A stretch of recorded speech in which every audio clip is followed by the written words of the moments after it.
Análise.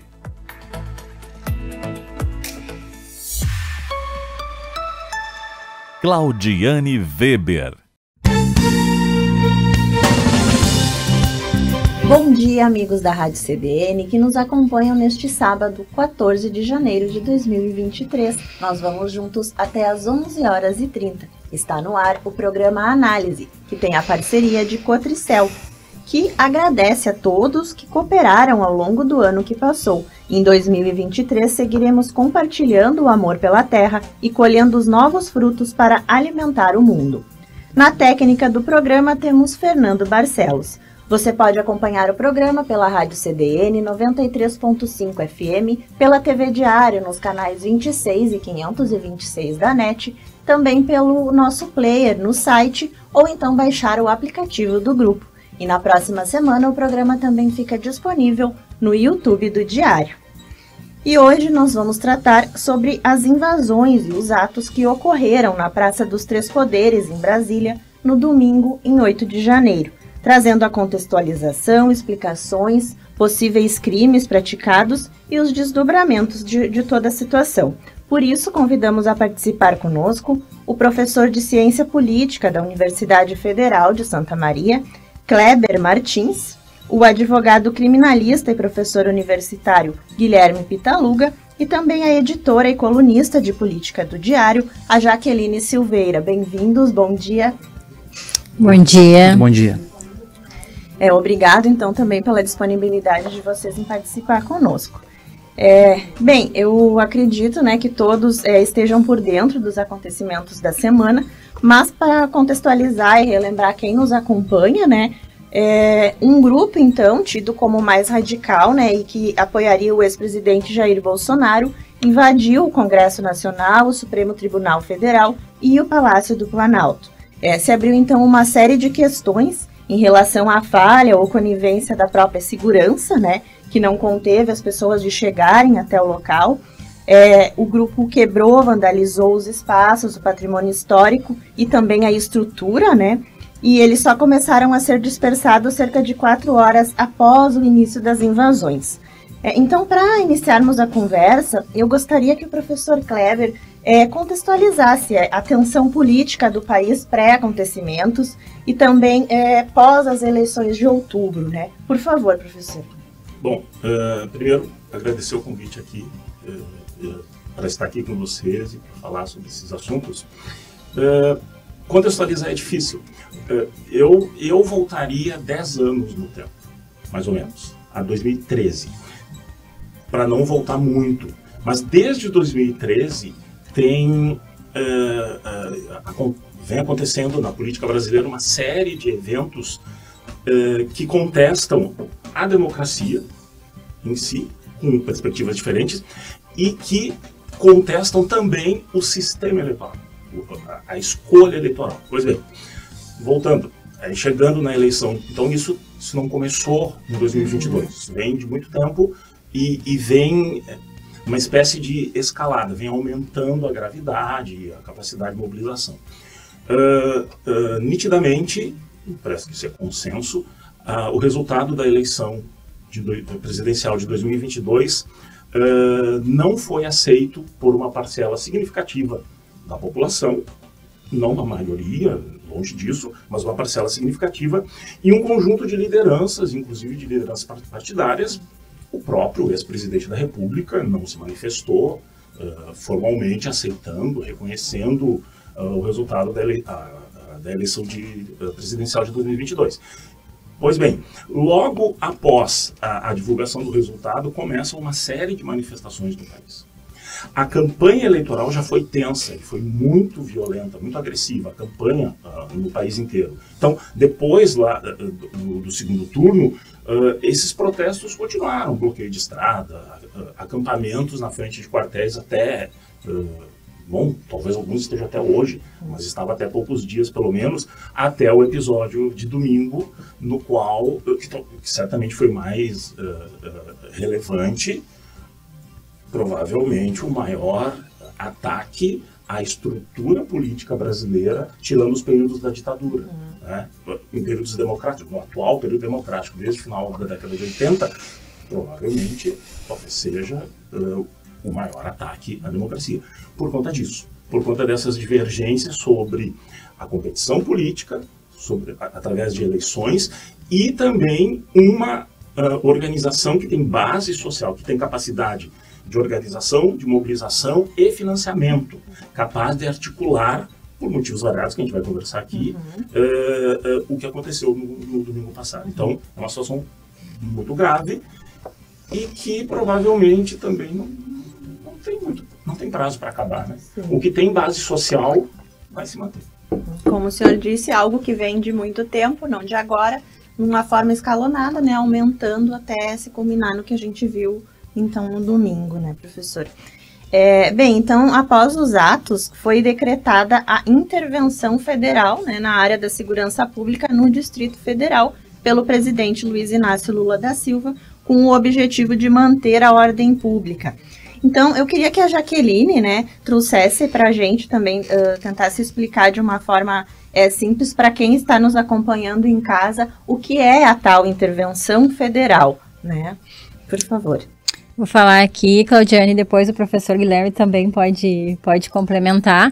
É uma previsão que tem na Constituição Federal, no artigo 34, que em caso de acontecimentos que possam comprometer a ordem pública, o presidente decretar a intervenção federal.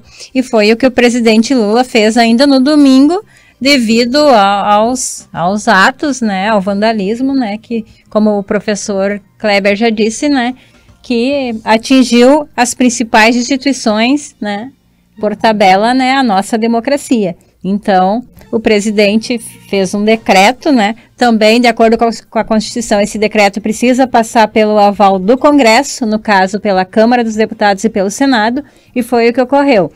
Assim, de uma forma mais simples, a partir do momento que tem a intervenção, né, o governo federal é que comanda as ações de segurança, no caso no Distrito Federal. As demais ações continuam... Então, seria comandada pelo governo do Distrito Federal. O governo do Distrito Federal continua com todas as outras competências, menos a de segurança, que o presidente Lula, né, nomeou interventor, e até o dia 31 de janeiro, que vale essa medida, é o governo federal que determina as ações de segurança na área de segurança no Distrito Federal. Isso havia acontecido uma intervenção lá no que o governo Temer, né, decretou no Rio de Janeiro, acho que era 2018, se não me engano, logo após a morte ali da vereadora Marielle Franco, né, que havia não só esse, mas outros desdobramentos que se desencadearam na época, e houve essa intervenção no Rio de Janeiro. E agora, né, no Distrito Federal, devido à gravidade e os problemas que teriam de omissão na questão de segurança do governo do Distrito Federal, por isso que se precisou dessa intervenção. Não sei se o professor Guilherme quer complementar. Acho que foi de uma forma bem simples também para a gente entender. E agora, no caso, em relação às prisões, né? O ministro da Justiça, Flávio Dino, informou que cerca de 1.200, mais ou menos, né, autos de prisão e apreensão foram lavrados nas investigações, né, relacionadas aos ataques. Aqui, então, que surgiu uma polêmica, né, e tem a cada dia mais questões são levantadas, né, inclusive por juristas e especialistas, né, que alguns contestam, alguns argumentam de uma forma, outros de outra, né, em relação justamente às etapas do processo. Se foi conduzido de uma forma adequada, se estava certo deter todas essas pessoas, inclusive quem não estava no ato em si. Então, sobre isso, eu gostaria que o Dr. Pitaluga falasse um pouquinho, né, em relação a essa parte mais criminal e penal ali de como foi realizado a parte das prisões, né, e detenções. Por favor. Então, muito bom dia, Claudiane, professor Kleber, Jaqueline. Sempre um prazer e uma honra poder participar aqui da Rádio CDN, dos programas e da TV Diário também. Eu costumo dizer aos meus alunos que o direito penal um dia pode bater a nossa porta. Então, talvez lá na faculdade, essa área do direito que a gente costume pensar mais como um direito dos outros, um dia eventualmente ele vai bater lá na nossa casa. E é por isso que é tão importante que nós sejamos coerentes e que nós defendamos as garantias e os direitos de todas as pessoas em todas as circunstâncias, para os nossos amigos e para aqueles que não são nossos amigos. talvez algumas pessoas estejam compreendendo isso da maneira mais difícil.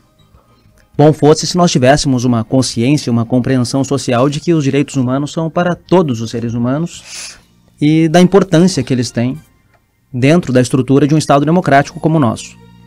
Bem, dito isso, né, me parece que a condução tem sido bastante adequada, em que pese a reclamação das pessoas em relação aos banheiros, por exemplo. Assim, eu não quero enfim, debochar da dor das pessoas, mas para quem já conheceu uma penitenciária, não dá para reclamar daquelas condições em que eles estão, por mais que o banheiro esteja sujo. Há um banheiro ali, há dignidade, há alimentação para aquelas pessoas e, infelizmente, não é o que existe na realidade, ou na maioria daquilo que se vê dentro da realidade penitenciária brasileira. Então, isso é uma primeira questão. Por mais que não sejam condições ideais, tomando por ideal aquilo que nós temos na nossa casa, são condições bastante dignas. Não se pode reclamar tão somente da sujeira para dizer que não há uma condição digna ali. Enfim, esse é um primeiro ponto. Então, por mais que para essas pessoas seja um grande choque, né, porque não esperavam esse desdobramento, me parece que a partir do início da resolução do problema e da prisão dessas pessoas, ou da detenção dessas pessoas, até o acontecimento das audiências de custódia, para verificar se tudo ocorreu da forma adequada, me parece que está sendo bem conduzido pela polícia e pelas forças de segurança como um todo. Talvez antes é que tenha havido uma falha e talvez uma postura um pouco mais enérgica das forças de segurança pública pudessem ter evitado ou pelo menos mitigado o tamanho do que foi aquilo que nós vimos no último dia 8 de janeiro. Agora, dentro daquilo que se espera, me parece que está tudo de acordo assim, com o que é uma normalidade razoável, dada a anormalidade do caso em si. Professor, pode falar, Jaqueline. Professor, explica para quem nos acompanha a diferença entre prisão e detenção. No primeiro momento que se tem, quando a gente tem a suposta prática de um ato delituoso, é a detenção das pessoas, isso é, a colocação dessas pessoas à disposição das autoridades, das forças de segurança pública, e lá no final do processo, ou quando há um pedido de prisão, seja lá, é claro que imediatamente após o cometimento de um delito, a gente vai falar numa prisão em flagrante. Mas essa prisão em flagrante nada mais é do que deixar a pessoa à disposição das autoridades, nesse primeiro momento, para colher algumas informações mais iniciais e, a partir daí, se necessário, utilizá-las depois no decorrer do inquérito policial para, eventualmente, haver o processamento dessas pessoas. Ou pode haver prisões temporárias, ou prisões preventivas, ou não havendo nenhuma dessas três primeiras hipóteses, que são prisões cautelares, nós vamos ter lá, depois da condenação, lá no final do processo, a prisão, aí essa sim, com o fim de punição mesmo, de reprimir a conduta que foi praticada. Certo. E em relação, professor, ao tempo, né, que essas pessoas ficaram até serem tomados os depoimentos, né? Porque também há uma questão um pouco controversa aí, né? Que algumas pessoas dizem que eles não poderiam ter ficado tanto tempo. E também uma outra questão que impera nas discussões é a própria questão de quem eles levaram para prestar os depoimentos, né? Onde um grupo não estaria lá, e sim no acampamento, né? Ou em outras aglomerações, né?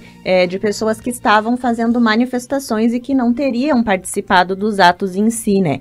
Então, no que se dá também, gostaria que o senhor explicasse um pouquinho, a polícia poder prender quem não estava de fato ali, porque também até então não tem como se saber todos os que estavam, né? Justamente tem que se averiguar. Então, queria que o senhor explicasse um pouquinho essa questão, né?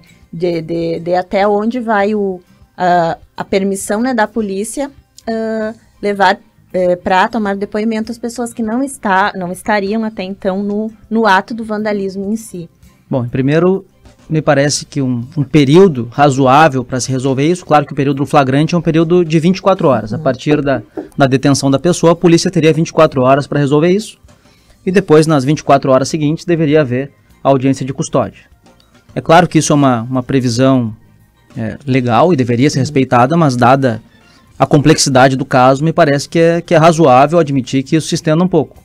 Sobretudo porque aquelas pessoas que, por algum caráter humanitário, não poderiam ficar detidas, houve um cuidado de liberar essas pessoas mais rapidamente. Claro que se coletou as impressões digitais, algumas informações mais iniciais, e as pessoas se comprometeram a a comparecer depois à presença das autoridades para esclarecimentos. Então, sim, foram, acho que se não me engano, cerca de 500 e poucas pessoas liberadas, entre idosos, pessoas que tomavam medicamento, mães que estavam com crianças também, né, pessoas assim, de um grupo, vamos dizer, que teria uma necessidade de maiores cuidados, né.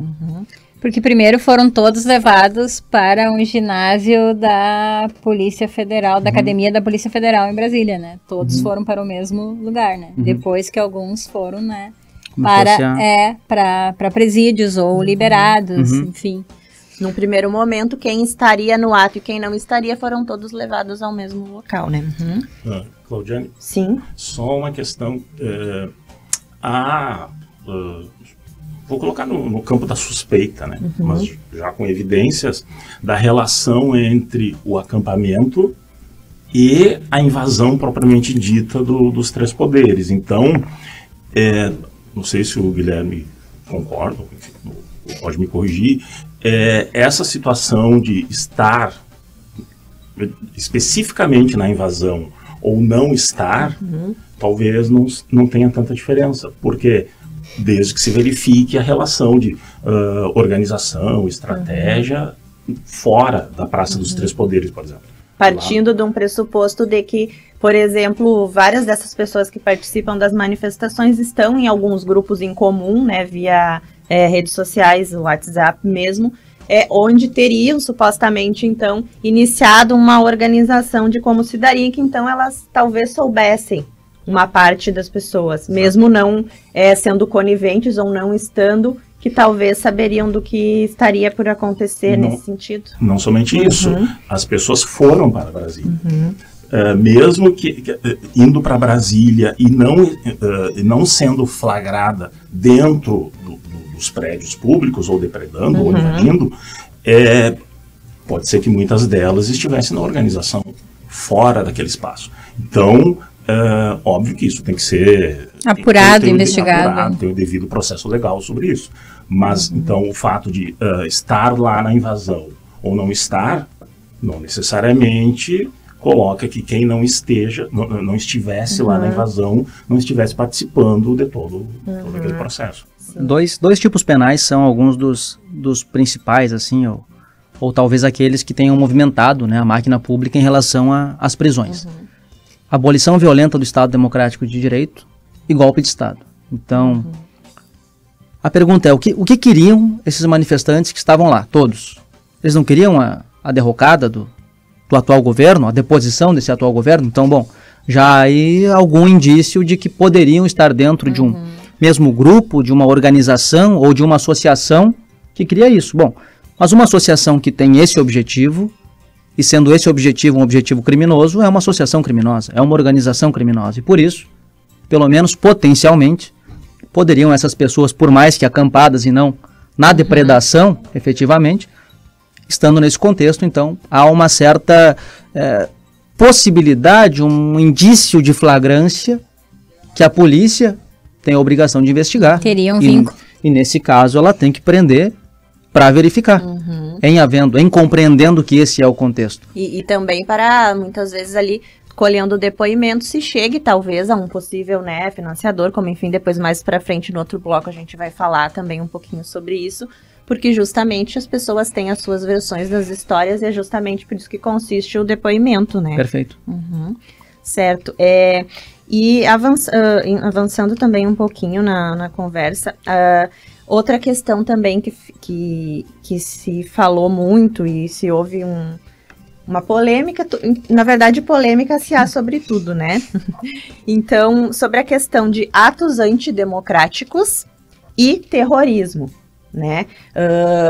Onde muitas pessoas alegam que já nomearam as pessoas como terroristas, sendo que o conceito em si da palavra terrorista talvez não se aplique exatamente nesse caso, não há uma definição assim bem específica, né? Que seria então tenha sido usado de uma forma inadequada, né? E os atos antidemocráticos, né? Por que seriam atos antidemocráticos?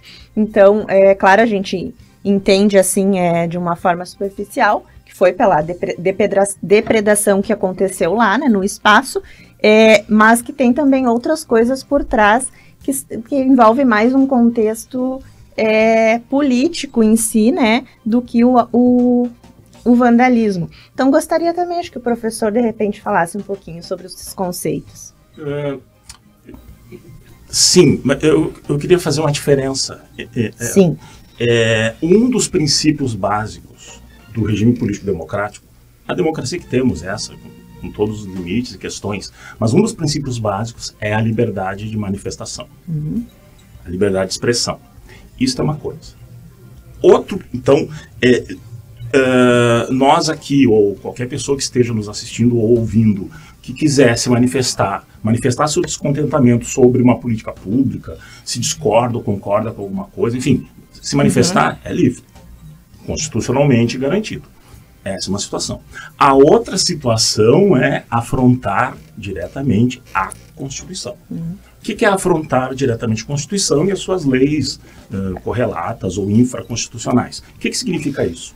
Significa, por exemplo, não aceitar o resultado da eleição, entender o resultado da eleição como ilegal ou ilegítimo, sem nenhuma evidência formal disso. Certo? Então, essa é uma outra situação. A outra situação é organização política, mobilização, ação política, em defesa de algo que é frontalmente contra o Estado democrático de direito. O que é algo que afronta o Estado democrático de direito? Por exemplo, derrubar o presidente da República, ou um golpe de Estado, ou solicitar, agir em defesa de intervenção militar. O que é uma intervenção militar? A Constituição não prevê intervenção militar. Só em situações muito específicas, com o comando supremo do presidente da República. Então, não há possibilidade constitucional de que as Forças Armadas ajam para derrubar um presidente da República, a rigor, certo? Então, não é simplesmente uma livre manifestação, garantida constitucionalmente. Vai além. Por isso que se chama de atos antidemocráticos. A palavra terrorismo, entre outras, o termo terrorismo, entre outras situações, está no documento que, se eu não me engano, foi divulgado na segunda-feira, assinado, inclusive, pela ministra Rosa Weber, pelos representantes dos três poderes, ela, inclusive. Na nota que foi divulgada. Aparece o termo terrorismo. Bom, é um documento oficial, assinado, inclusive, pelo Poder Judiciário, enfim, né, pelo Executivo, pelo Legislativo e pelo Judiciário. Os três poderes atacados no domingo. Usando o termo terrorismo. Eu não sei juridicamente se de fato é terrorismo, ou, enfim, se pode se aplicar. Mas a questão concreta certamente são movimentos que ferem a Constituição. São inconstitucionais, quer dizer, defesa de ilegalidades. Isso ultrapassou os limites da liberdade de expressão, de organização e de manifestação garantidas constitucionalmente. Certo, ótima explicação do senhor, muito obrigada. Eu gostaria de complementar alguma coisa em relação a isso, então a gente vai para o intervalinho e acho que de repente o professor pode falar sobre a questão jurídica do terrorismo, porque Posso falar bem rapidamente? Isso, porque não se encaixaria. Se a gente procurar no dicionário lá, a gente vai ver que terrorismo é infligir terror. De alguma maneira, causar terror, pânico, medo nas pessoas. Agora, se a gente for lá para a lei de terrorismo no Brasil, é a 13.260 de 2016, ela vai dar um sentido mais de preconceito, seja ele um preconceito de raça, étnico, religioso, enfim, ele tem esse elemento preconceituoso, discriminatório, e são então atos que visem infligir o terror, mas com o objetivo também de discriminação, de preconceito em relação a algum tipo de grupo. E dentre essas possibilidades que estão lá na lei de terrorismo, não tem esse sentido mais político dentro de uma organização política ou político partidário, sim, esse outro viés mais para o lado da questão racial, da questão étnica e religiosa, enfim, esse tipo de preconceito. Então não seria exatamente algo que se encaixaria lá dentro da lei do terrorismo. Então, falando de crime, pelo menos num primeiro momento, não me parece que tenha havido o crime de terrorismo. Agora, talvez a utilização da expressão pelos ministros não tenha tido também o sentido de atribuir uma prática criminosa de terrorismo, e sim, o termo mais do dicionário lá, né? Sim, em função dos fatos. Dos fatos, a forma, porque de fato causa causa um certo pavor, um temor, né? Causa-se um terror em Brasília no dia 8 de janeiro. Então talvez esse tenha sido o sentido. Certo. Bem, nós vamos então para um intervalinho e o análise já retorna, a gente já vai seguir falando do que aconteceu então em Brasília no domingo e do que vem acontecendo pós então os atos. Já voltamos.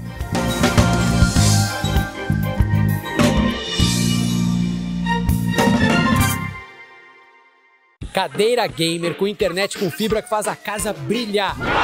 Sofá da avó pra torcer e curtir muito. Ponto de ônibus com a internet móvel mais rápida do Brasil. Cadeira de barbeiro e 5G da Claro é igual a arquibancada mais conectada do Brasil. Vem ser multi na Claro. Tá na Claro, tá na Copa.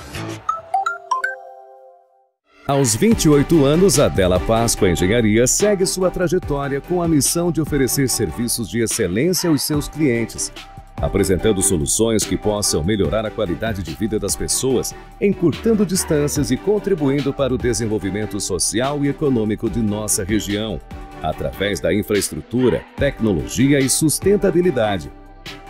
Della Páscoa Engenharia, há 28 anos transformando a cidade e região. Está de portas abertas em Santa Maria, a Excelência, clínica especializada na prática de quiropraxia. É ela que é responsável pelo tratamento da coluna e demais articulações sem a utilização de medicamentos. O tratamento quiroprático atua tratando a origem do problema. Pode ser aplicada a hérnia de disco, dores na coluna, dores musculares e dores em articulações. A Excelência está localizada na Central de Clínicas, Rua Pinheiro Machado, 2350. Agende sua avaliação.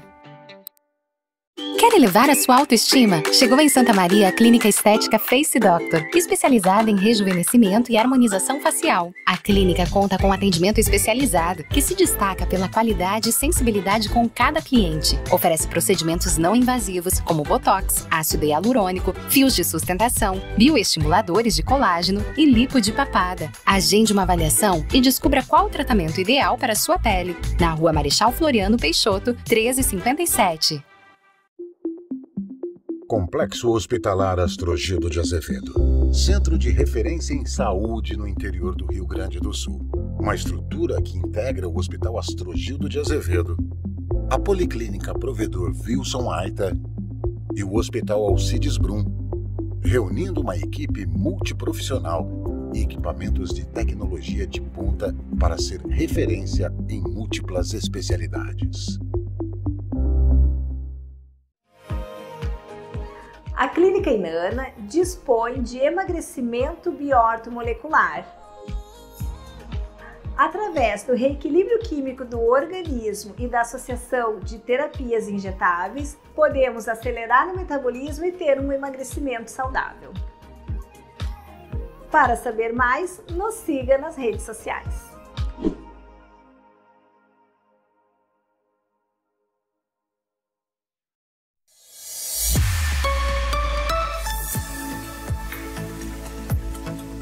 Análise.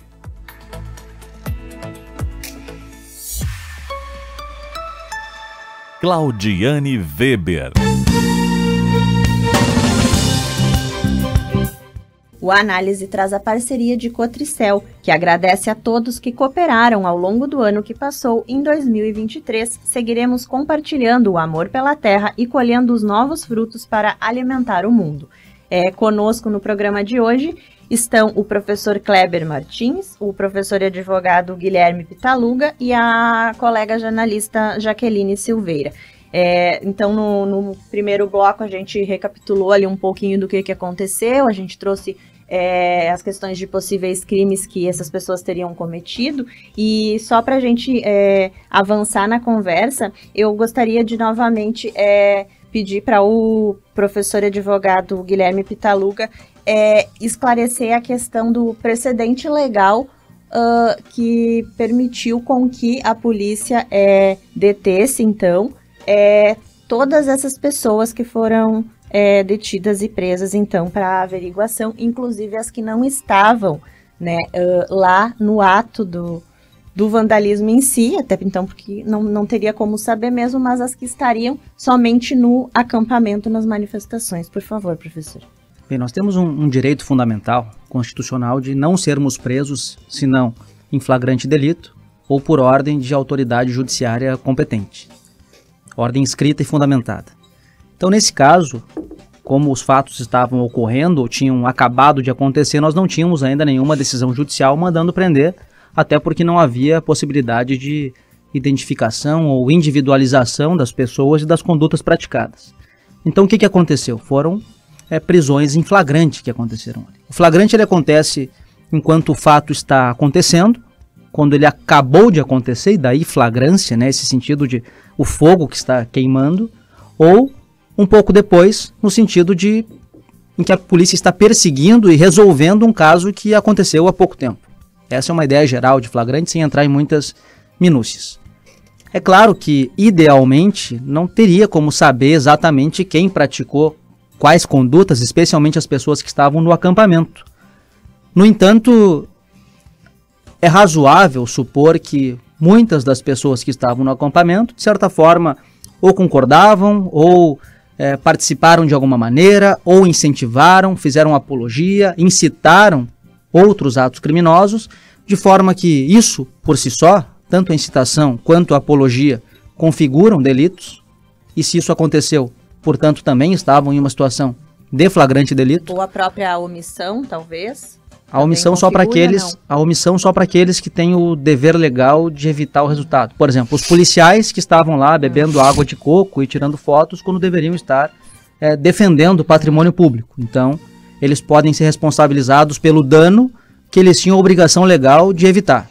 Então, haveria essa figura também para esses agentes da segurança pública. Mas retomando, então, as pessoas do acampamento, porque existem delitos de associação criminosa, de organização criminosa, que são aqueles nas quais as pessoas se organizam ou se associam com o fim de praticar delitos, isto é, elas, por mais que não sejam a ponta de lança, que não sejam os executores da conduta final, elas participam da organização, elas concordam com o resultado e se organizam de forma tal que algumas pessoas vão levar a cabo atitudes que todas as pessoas da associação querem.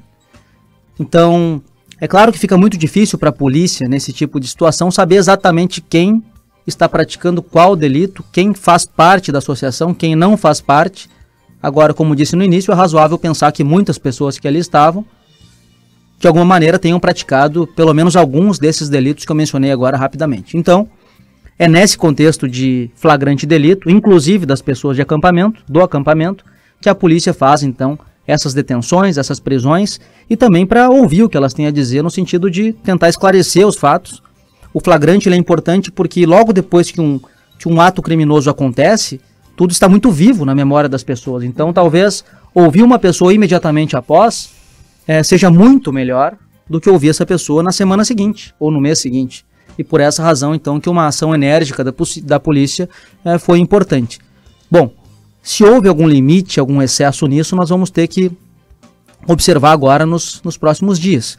Nós não podemos esquecer também que esse evento é um evento completamente atípico nessa nova república, ou nessa quinta república brasileira que nós experimentamos. Então, talvez daqui a um mês, ou daqui a um ano, ou talvez mais, é que a gente vai ter as condições históricas suficientes para avaliar tudo o que aconteceu nesse último dia 8 de janeiro. Se houve excesso, se houve omissão, o que deveria ter acontecido de uma forma diversa. Agora, nós não podemos condenar a atuação da polícia que, é claro, talvez tenha sido um pouco omissa antes, mas quando efetuou as prisões estava fazendo aquilo que acreditou ser o melhor. Agora temos que avaliar se houve algum excesso e se houve também que sejam responsabilizados os agentes de segurança pública. Agora eu gostaria de perguntar para a Jaqueline, que inclusive já escreveu sobre também no Jornal do Diário, em relação ali à questão do afastamento do governador, do Distrito Federal, também da própria prisão ali do ex-comandante da Polícia Militar do Distrito Federal, que seria o responsável pela tropa que estaria ali atuando no momento. Qual que é a tua visão, Jaqueline, em relação a esse afastamento, a essa prisão? Por favor. Primeiro, Claudiane, ainda, claro, vai ser apurado, mas pelos indícios que a gente tem, houve uma negligência da segurança do Distrito Federal, né? Porque a gente viu, né, os manifestantes avançando, né, sendo escoltados pela polícia, e eles foram avançando e tiveram a liberdade de chegar no Congresso Nacional, de chegar no Palácio do Planalto, chegar no Supremo Tribunal Federal e ter tempo para quebrar, depredar, né, porque os estragos foram grandes nos prédios. Então, ali já pelas imagens, né, tu já tem uma ideia que houve uma negligência.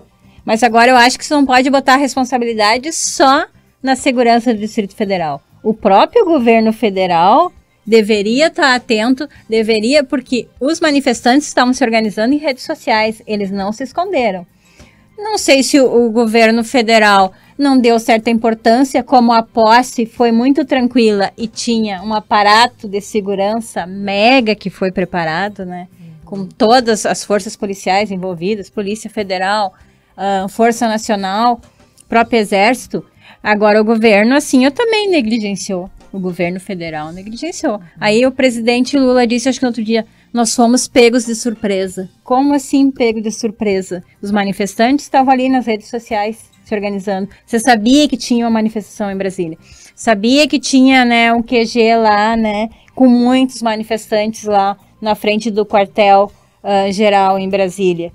Em relação às prisões, é claro que houve omissão. E aí, quem é os comandantes da segurança? É eles que vão responder. A gente pode discutir juridicamente, né, o afastamento ali sem dar um direito de defesa antes para eles. Mas que houve uma omissão e uma negligência, houve, e naquele momento quem estava nos cargos responsáveis, né, era o comandante da Polícia Militar do Distrito Federal, do secretário que tinha saído de férias e tinha viajado, saído do país, né, que é o Anderson Torres, né, que também, claro, foi omisso. Imagina, ele sabia que ia ter uma manifestação e aí ele saiu de férias e viajou, né? Como se dissesse, estou longe e não tenho nada a ver com isso, né? Inclusive até foi encontrado, né, um documento na residência, né, dele, onde o advogado, né, disse que não era, né, de autoria dele. A Jaqueline também deve ter acompanhado essa... Sim, eu acompanhei, mas só para falar ainda em relação à questão da segurança. Aí tem o comandante da Polícia Militar, né, tem o secretário de Segurança e, claro, seu chefe máximo, que é o governador do Distrito Federal, Ibanez Rocha, que também é responsável, né, e por isso também acabou, né, a decisão do Alexandre de Moraes atingiu ele. É que nem eu disse, a gente pode discutir juridicamente ali se não teria que ter um direito de defesa antes de afastar, como eles foram afastados imediatamente. De certo modo arbitrário, então, a decisão juridicamente. Talvez, né? Isso é uma questão aí que alguns juristas acham que sim, outros acham que não, em função da gravidade, da omissão, da negligência que estava ali, digamos assim, embora ainda tenha que se investigar, mas ela parecia assim, muito latente, né, professor, naquele momento, especialmente pelas imagens, pelas questões ali que ocorreram. Sobre a minuta, né, que você fala, que era uma proposta aí que seria de... agora me fugiu a palavra, acho que era intervenção, né, estado de... Eu não lembro exatamente, mas é um questionamento em relação ao resultado das eleições. Mas eles queriam instalar no Tribunal Superior Eleitoral um estado de defesa, eu acho, alguma coisa assim. Era nesse sentido. Para reverter, né, a decisão da eleição que... O resultado da eleição. Da eleição que o presidente Lula venceu. Isso praticamente é incrédulo, é quase imaginar, pensar numa coisa dessas que... né, lembrando que Anderson Torres era ministro da Justiça e da Segurança Pública até poucos dias do governo Jair Bolsonaro e saiu do ministério e acabou nomeado para secretário de Segurança do Distrito Federal. Ele que também é um delegado da Polícia Federal e foi durante uma busca e apreensão da Polícia Federal na sua residência que encontrou essa cópia dessa minuta aí que ele disse nas redes sociais que era para descartar, que foi tirada do contexto, enfim. Mas é algo assim, né, contrário a qualquer Estado democrático de direito, à democracia, né, esse tipo de proposta. Tá.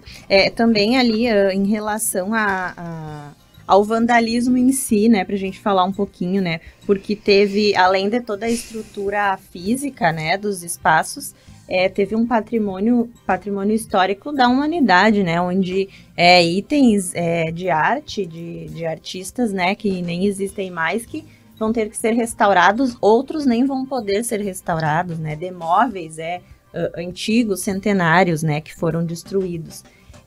Então também tem essa outra questão, né, fora o que envolve a questão política toda do patrimônio, né, também, e isso também acredito que tenha algo criminal específico, né, para esse tipo de vandalismo, né, professor? Existe o crime de dano, artigo 163, se não me trai a memória, e ali logo à frente o dano qualificado. Uma das qualificadoras é justamente esse dano ser praticado contra o patrimônio público. E ali para frente é um outro delito, dentro dessa mesma ideia geral de dano, que vai ser contra bens, artefatos, coisas que tenham um valor histórico, cultural, patrimonial, nesse sentido, né, da coisa pública. Então também nesse sentido a gente vai encontrar, e me parece que ainda há um outro delito dentro dessas práticas de vandalismo, que é o delito de incêndio, né? Houve também, dentro desse contexto, incêndios criminosos ali. E também, por essa razão, por envolver a coisa pública, também se torna um delito agravado, com penas aumentadas em razão desse fator, né, da coisa pública. E também tem, claro, daí toda a questão de quem vai pagar essa reforma toda, né, na parte estrutural, que, obviamente, claro, é a população, né, de modo direto, através dos impostos, né. Então, também tem mais essa questão, né? Não sei se o professor gostaria de complementar. Sim, no fim, quem paga sempre é a população. Mas eu queria, se tu me permite, Claudiane, voltar ao caso da minuta que foi encontrada na residência do ex-ministro Anderson Torres, do governo Bolsonaro. A minuta, ela faz menção, se não me engano, artigo 32 ou 36 da Constituição ao estado de defesa, ou algo parecido ao estado de defesa. E constrói uma argumentação baseada, enfim, de forma equivocada ou forçada, nesse artigo, de que houve uma fraude eleitoral e para investigar a denúncia ou a acusação, teria que ocupar o Tribunal Superior Eleitoral, o TSE. Mais do que isso, afastar todos os ministros integrantes e investigá-los, com quebra do sigilo fiscal, enfim. Isso é gravíssimo. Ele pode alegar, não, eu recebi, não, eu não era oficial, não sei o quê, mas é um documento. Isso é gravíssimo. Isso é muito parecido, para não exagerar muito, vou tirar o muito parecido. Tem semelhanças com o Ato Institucional 0, que depois, lá em 1964, passou a ser conhecido como o Ato Institucional número 1, que estabeleceu a ditadura de 64. Mas não era numerado o primeiro ato institucional, era só ato institucional, que tentava dar uma legalidade para um golpe de Estado. O golpe de Estado que tirou do poder o João Goulart. É muito parecido nisso. A minuta, claro que são diferentes, porque o outro houve o golpe de Estado mesmo, e tem outra diferença, mas essa é uma delas. Mas a minuta tenta dar uma legalidade para o que, se ocorresse, viria a ser conhecido como um golpe de Estado. Golpe de Estado, para que todo mundo entenda, imagino que todo mundo saiba, rasga a Constituição e assume o poder de outras formas que não pela via legal. Em geral pela força, pelo uso da coerção, pelo uso da força. Então, essa minuta é essencial. É um elemento essencial. Era para ser, não era. Era algo que não era oficial, não era. É uma minuta, é um documento. Pelo menos alguém pensou naquilo. E estava na casa de uma, autoridade do governo, né? Não um qualquer. Um ministro do governo que, sei lá quantos dias antes, 2, 3 dias antes, integrante do governo da parte de segurança do Distrito Federal, integrante, portanto, de quem deveria ter impedido tudo que aconteceu em Brasília viaja para Orlando, nos Estados Unidos. Então, isso é bem grave. Ele pode se defender, enfim, várias coisas podem acontecer a partir disso. Mas isso é gravíssimo. Sim, tem um peso maior, claro, com certeza, nas investigações. Né? Ele, inclusive, está com a prisão decretada, né? Ele vai ter que vir para o Brasil, né? Ontem, também a Procuradoria-Geral da República pediu ao Supremo Tribunal Federal a abertura de um novo inquérito sobre as invasões, né? O pedido foi encaminhado pelo Subprocurador-Geral da República, Carlos Frederico Santos, e com esse novo pedido, a PGR dividiu a apuração dos atos de vandalismo em 4 linhas de investigação. Que daí é o que nós estávamos falando antes, né? De quem praticou quem realmente estava no ato, quem não estava, quem financiou, né? E aí a investigação, então, seria dividida em os possíveis executores materiais dos atos, autores intelectuais, né? Quem teria planejado e organizado, os financiadores, né? Porque tem com certeza, foi, né? Apurado também nos depoimentos, isso a gente vai tendo acesso aos poucos, né, do que vai sendo divulgado, de que teriam financiado o ônibus, a estadia, inclusive, né, das pessoas que estariam lá. E também os agentes públicos responsáveis pela omissão. Então, se dividiria, né, nessas 4 linhas. Ao justificar a necessidade de estruturar a apuração em 4 frentes, o Procurador-Geral da República frisou que se tratam dos chamados crimes multitudinários, aqueles praticados por multidões. Então, queria pedir também, mais uma vez, não sei se o professor, para o Guilherme, falar um pouquinho sobre quando se trata, assim, um crime de multidão, o que isso significa de diferente do que quando é algo praticado individualmente. Bem, nunca é fácil saber exatamente qual é o dolo que está colocado. Muitos delitos no Brasil, eles exigem não um dolo geral, quer dizer, não apenas o resultado que está lá previsto no tipo penal. Muitas vezes é preciso que haja um dolo específico da pessoa, isso é, o desejo imanente de atingir aquele resultado. Um exemplo, uma pessoa atira em outra, dispara uma arma de fogo, e essa pessoa que foi a vítima se recupera, então nós estamos diante de quê nesse caso? De uma tentativa de homicídio ou de uma lesão corporal? Bem, nós temos que identificar qual era o dolo primeiro daquela pessoa que efetuou o disparo. Efetuou o disparo porque queria matar. O motivo, então. O motivo, a razão. E o objetivo, a intenção, né, principalmente. E muitas vezes é difícil identificar isso. São os elementos que vão... É todo o contexto que está colocado que vai nos mostrar o que de fato parece ter sido a intenção da pessoa, porque nós ainda não temos uma forma científica de saber o que a pessoa estava pensando naquele exato momento. Não há essa possibilidade. Então, nesses delitos de multidão, isso fica ainda mais difícil. Porque se a multidão, se a turba ensandecida está quebrando tudo, o que quer cada pessoa dentro dessa turba? Alguns certamente queriam a deposição do governo. Talvez outros quisessem apenas quebrar tudo, porque estão revoltados com tudo e querem quebrar tudo. Mas não com esse intuito golpista, pelo menos não conscientemente querendo exatamente isso. E no caso do ex-ministro é curioso porque é muito difícil atribuir a uma figura pública eminente, né, uma pessoa do calibre de um ministro de Estado, essa conduta de golpe de Estado, atribuir o dolo de golpe de Estado a ele. E nesse caso específico havia uma minuta na sua casa, quer dizer, é quase surreal esse fato, porque ele fica com uma defesa muito difícil de fazer.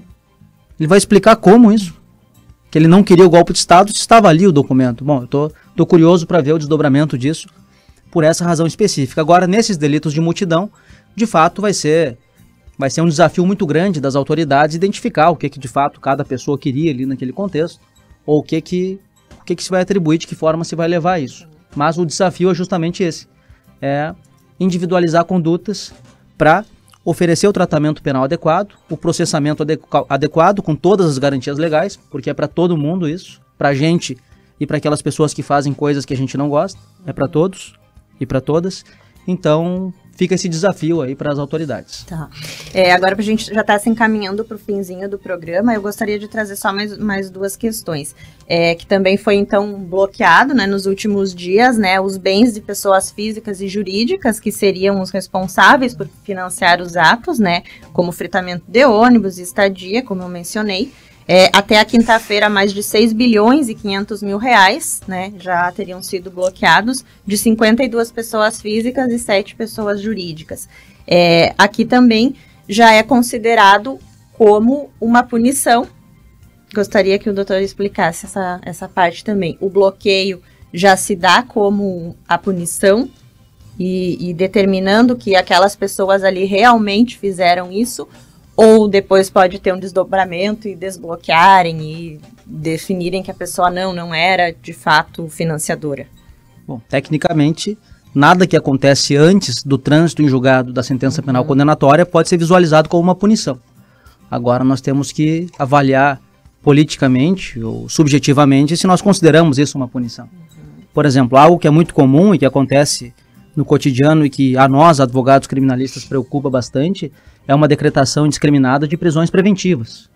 Muitas vezes sob o manto da ordem pública, que é um conceito um pouco difuso, ninguém consegue explicar exatamente o que é essa ordem pública, mas fato é que quase metade da população carcerária brasileira está presa preventivamente ou cautelarmente, isso é, sem um sentido de uma condenação, de uma punição. Então, me parece que talvez esses instrumentos que devam ser utilizados com a máxima cautela, muitas vezes são utilizados para antecipar penas, como uma punição antecipada, o que não deveria acontecer. Então, sem avaliar individualmente cada decisão que decreta, cada prisão preventiva, cada bloqueio de bens, fica um pouco difícil de falar assim genericamente se nós devemos considerar como punições antecipadas ou como medidas razoáveis e adequadas. E há também a possibilidade ou não de, por exemplo, o bloqueio de uma pessoa que estaria de fato envolvido, esse recurso vir a ser utilizado para custear, né, propriamente dita, por exemplo, a reforma de algum local danificado. É possível também isso? Normalmente depois da sentença penal condenatória, muitas vezes nós vamos ter, junto com a condenação a uma pena de prisão, nós vamos ter a condenação à reparação civil pelo dano decorrente daquela prática criminosa. Então, na mesma decisão que condena a X anos de prisão, muitas vezes nós vamos ter a condenação ao pagamento de um valor X para reparar um pouco do dano, ou todo o dano que foi causado. Então, sim, esses valores que estão bloqueados, em se mantendo bloqueados até o final do processo, se houver a condenação e houver essa determinação judicial, é possível sim que esses valores sejam utilizados para custear os danos que a coisa pública sofreu. Inclusive a ação da AGU ontem que entrou, né, também já, né, para futuramente ressarcir, né, sobre os danos.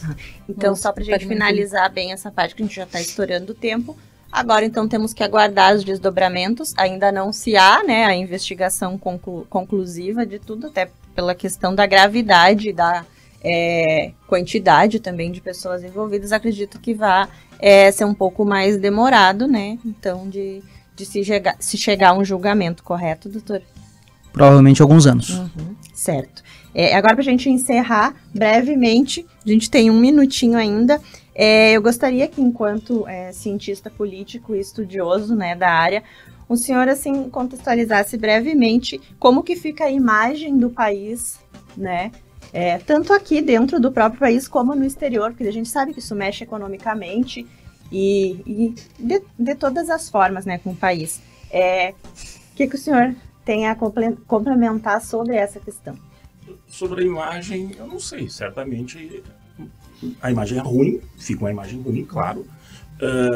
Por outro lado, fica uma imagem boa, no sentido de que em torno do atual presidente da República, da atual presidência da República, houve uma adesão de segmentos políticos variados em defesa do Estado Democrático de Direito. Tem um episódio lá da caminhada dos três poderes, legislativo, executivo e judiciário, junto com governadores. Isso é bastante forte, bastante simbólico. Sim. Então gera algo também bom. Eu sei que não tem tempo, mas eu só queria enfatizar. Juridicamente é algo muito importante isso tudo que o Guilherme falou, todas essas questões que vocês falaram, que a Jaqueline, que tu, Claudiane, falou também. São coisas muito importantes. Mas há uma questão política que não vai acabar. Essa questão política é que tem lideranças, tem alguma base social, tem financiamento, tem capacidade de ação, tem definições estratégicas de ação política que estão contestando, todo esse movimento contesta o Estado Democrático de Direito, contesta a democracia, não contesta só quem se elegeu o presidente da República, também, mas contesta algo que é mais importante, digamos, que é a própria democracia. Então, politicamente, é uma questão central. Quanto mais a questão jurídica demorar, mais a questão política tende a, se não se fortalecer, pelo menos seguir de uma maneira muito parecida. Então, há um debate político sobre isso. Da onde vêm essas pessoas? O que elas querem? Quem são essas pessoas? Quem financia? Quem pensa? Quem age? Quem adere? Eu não sei se vocês perceberam na cidade, imagino que também tenham percebido, desde domingo tem muito mais bandeiras do Brasil, pelo menos lá na região onde eu moro, nas janelas, que não tinham, já tinham sido tiradas antes. Agora tem, quer dizer, há algum nível de adesão que não é muito visível também. Então, entender como que isso acontece, porque num país que tem tradição autoritária, que tem tradição de tentativas de golpe de Estado e execução de golpe de Estado, execuções, pelo menos duas, no Estado Novo, lá do Vargas, isso em 1964, de golpe de Estado. Então, entender esse processo também, junto com a questão jurídica, é tão relevante quanto, no sentido de o que essas pessoas querem. Elas querem derrubar o governo, elas querem trazer o ex-presidente de volta, querem um governo militar. E se querem esse tipo de governo, para quê? Então, eu não estou argumentando aqui nem colocando que essas pessoas têm poder para fazer isso. Não tiveram. Até agora não tiveram. Mas o nível vem aumentando. A violência e a agressividade vem aumentando. Bom, vai chegar uma hora que ou para tudo isso, ou se entende esse processo e se age politicamente, juridicamente diante disso, ou não sabemos o que vai acontecer. Certo. Então, só queria... Claro, professor. Bem, então, a gente tratou hoje sobre diversos aspectos em relação à situação toda de Brasília, e eu agradeço muito as participações de vocês. Chegamos ao fim, já até estourou ali o nosso tempo, mas não tínhamos como não trazer esse assunto para o programa Análise, que é justamente a gente tenta explicar coisas simples e também trazer outras questões, né, para as pessoas que nos acompanham refletirem e pensarem, né. Então, aqui estiveram conosco o professor Kleber Martins, o advogado criminalista e professor universitário Guilherme Pitaluga e a editora e colunista de política do Diário, a Jaqueline Silveira. Muito obrigado. Obrigada. Obrigado. Bom dia. O programa Análise volta no próximo sábado, às 10h30. Fiquem agora com o Central CDN. Tchau, tchau.